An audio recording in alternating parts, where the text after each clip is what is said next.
चौथी प्रतिज्ञा जो बाबा साहब ने हमें दिलाई वो कि मैं ऐसा कभी नहीं मानूंगा कि ईश्वर ने कभी अवतार लिया है।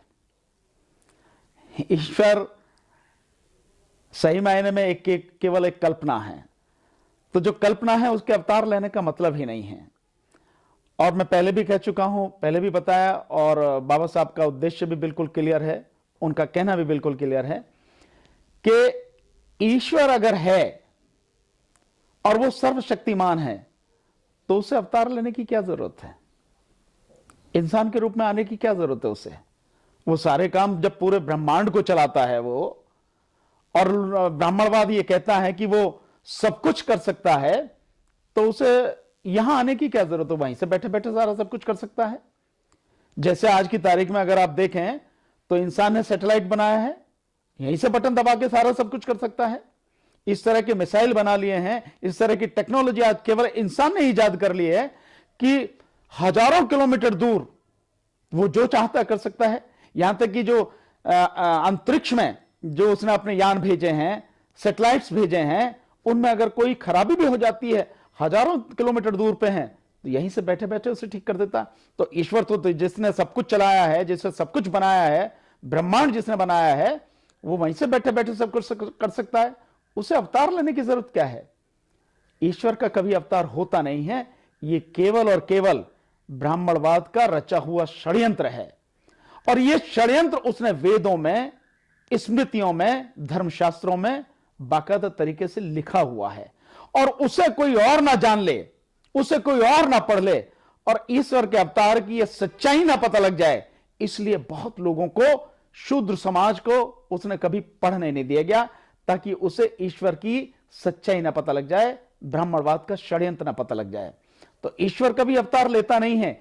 इसीलिए बाबा साहब डॉक्टर अंबेडकर ने कहा कि ईश्वर ने कभी अवतार लिया है, मैं इसमें कभी विश्वास नहीं रखूंगा। और मेरा सिर्फ इतना ही कहना आप सभी है, ईश्वर अवतार लेता है, और कितने ही अवतार बना रखे हैं। 10 अवतार तो विष्णु के ही बताए जाते हैं, भिन्न भिन्न रूप में हैं। कितने ही देवी देवताओं को यहां पूजा जाता है। सरस्वती को पूजा जाता है शिक्षा की देवी के विषय में। अगर सरस्वती शिक्षा की देवी हैं, या उसकी पूजा करने से शिक्षा आ जाती है, तो फिर ये स्कूल, कॉलेज, इन सब की क्या जरूरत है? ये लाइब्रेरियां, ये किताबें, इन सब की क्या जरूरत है? ये टेक्नोलॉजी जो सारी सब कुछ है, क्या ये सरस्वती की पूजा करने से आई है? क्या ये वैज्ञानिक जो बने हैं दुनिया भर में, ये सारे के सारे सरस्वती की पूजा करने से बने हैं? ये मात्र एक ढकोसला है जो ब्राह्मणवाद ने बनाया है और फैलाया है, ताकि उसकी दुकान चलती रहे, उसका षड्यंत्र चलता रहे। यह केवल और केवल लोगों को गुलाम बनाए रखने का षड्यंत्र है। अगर आज स्कूल और कॉलेज नहीं होते, हम लोग उसमें नहीं जाते, तो क्या आज हम डॉक्टर, वकील, इंजीनियर, कलेक्टर, एसपी कुछ बन सकते थे क्या? वैज्ञानिक बन सकते थे क्या? जज बन सकते थे क्या? नहीं बन सकते थे। यह केवल और केवल शिक्षा की वजह से संभव हुआ।